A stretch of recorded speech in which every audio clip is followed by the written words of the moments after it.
Lantas pemirsa, bagaimana perkembangan kasus suap dan gratifikasi Hakim Pengadilan Negeri Jakarta Pusat? Kami sudah terhubung dengan reporter TV One Yunike Suwandi yang ada di Kejaksaan Agung. Yunike Suwandi, silakan dengan laporan Anda. Ya, selamat siang Nadila, Rehana, dan juga pemirsa TV One. Satu tersangka telah ditambahkan per kemarin, yakni MSY selaku social security legal dari PT Wilmar Group. Ini per kemarin telah ditambahkan, berarti total sekarang sudah ada 8 tersangka di kasus vonis lepas korupsi CPO atau bahan baku minyak goreng. Terkait dengan update kasus tersebut, saya akan mengajak Anda, pemirsa TV One, untuk berbincang langsung bersama dengan Pak Harli Siregar selaku Kapus Penkum Kejagung. Selamat siang, Bapak. Siang, Mbak. Siang. Pak, ini kan sudah ada 8 totalnya dari saksi yang awalnya 14. Ini apakah nanti akan bertambah lagi kah orang-orang yang diperiksa, ataukah mungkinkah dari sisa saksi ini ada yang menjadi tersangka lagi, Pak? Nah, baik. Jadi dapat saya sampaikan bahwa hingga saat ini sudah ada setidaknya 17 orang saksi ya telah diperiksa. Nah, dari 17 ini ada ditetapkan 8 orang tersangka. Nah, bahwa ke depan tentu penyidik kan akan fokus terhadap bagaimana perbuatan para tersangka ini supaya lebih terang. Maka pihak-pihak terkait dengan itu akan dipanggil, ya, diperiksa sebagai saksi. Nah, apakah misalnya bahwa kemungkinan ada pihak-pihak lain yang bisa dimintai pertanggungjawaban?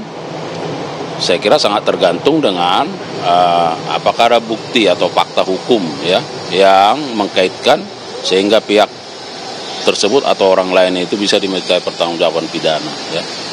Terkait dengan orang-orang nantinya yang akan dimintai keterangan itu, ini kan berarti baru satu PT saja, PT Wilmar Group yang sudah menjadi tersangka. Apakah nanti dari 2 PT lainnya juga akan dimintai keterangan atau bagaimana, Pak? Nah, itu sangat tergantung dengan apa yang menjadi kebutuhan dari penyidikan ini ya. Kenapa? Karena MSY kemarin kan sudah diperiksa dan menyatakan dari keterangan itu bahwa uang 60M itu kan dari yang bersangkutan.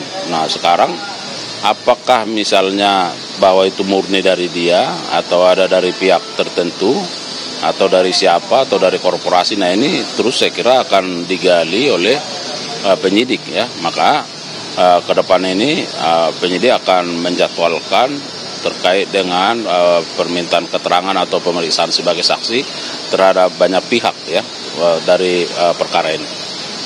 Pak, yang uang suap sebesar 60M ini kan masih ada sisanya, Pak, setelah dihitung-hitung total dari yang diberikan kepada para tersangka ini. Dari rinciannya itu berarti sisanya itu kira-kira dari mana, mengalirnya kemanakah, Pak?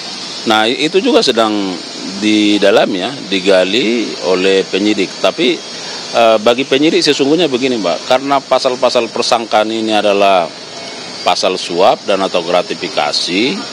Nah, di sini kan kita lihat ada fakta bahwa ada orang yang memberi suap, ada orang yang menerima suap, ada perantaranya, ada penyerahannya, ya. Nah, artinya dengan penyerahan ini bahwa ya perbuatan ini sudah voltoid, ya, sudah selesai. Nah, tinggal sekarang tentu penyidik ya akan semakin baik ketika bisa mengelaborasi misalnya siapa menerima berapa, ya kan? Nah, saya kira kenapa? Karena ini kan dalam kaitan juga dengan pertanggungjawaban yang dibebankan kepada penerima suap. Pak, terakhir ini kan saksi tersangka baru kemarin MSY ini terkait dengan barang sitaannya MSY itu apakah ada juga, Pak, dan berupa apa? Untuk MSY kan dilakukan penggeledahan di beberapa tempat, ya. Ada yang di Jakarta dan ada yang di Sumatera Selatan, di Palembang. Nah, di Palembang itu kalau tidak salah ada penyidik melakukan penyitaan terhadap 2 unit mobil Mercedes-Benz, ada 1 unit HRV, ada 4 unit sepeda Brompton, ada 2 unit sepeda motor Vespa. Nah, sedangkan di Jakarta temukan dokumen-dokumen. Siap, Pak Kapus. Tambahan pertanyaan terakhir terkait dengan uang yang 60M ini, itu apakah uang atas nama pribadi atau diberikan dari atas nama perusahaan ya Pak ya?